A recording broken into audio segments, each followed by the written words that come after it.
Hey everyone, welcome to Turn 1 Soul Ring. Today I got a deck tech for you for White-Black Lifegain and Magic Arena. Looking at this list, we have two win conditions, Elenda the Dusk and Chainer's Torment. Our primary win con is Elenda, as we have some pretty nice sacrificing outlets for her. These outlets are Ruthless Knave, Valid Omnivore, and Costly Plunder. Ruthless Knave is good for us because it allows us to get mana back for using his ability. This helps us keep mana open for some other cards in the deck. Valid Omnivore allows us to have a blocker that we can pump to make our opponent regret swinging at us. This is good for us because we're basically a defensive combo deck. Costly Plunder allows us to trade in a vampire token for card advantage, which is always nice.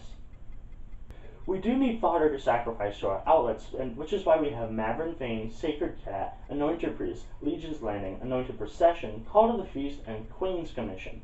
Maverick Vein allows us to help turn the tide a bit and start being more aggressive, giving us a chump blocker to feed Elenda with.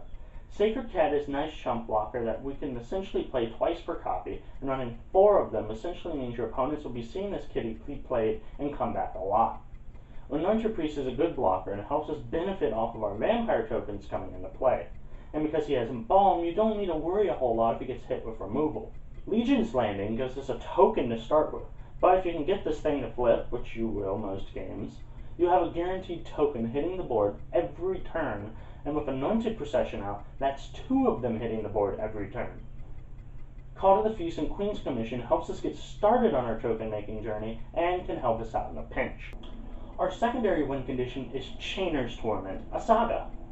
Helping us with this is the fact that a majority of our tokens have lifelink and Squire's Devotion, which gives us a token and gives one of our creatures lifelink.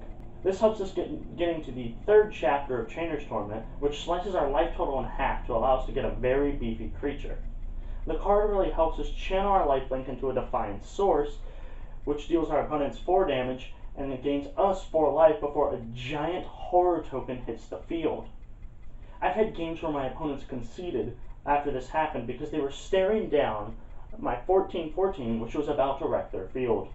Because we're a defensive deck, Buried Steward of Argive is going to be good for us because it slows down aggro decks and other token decks in the current arena environment.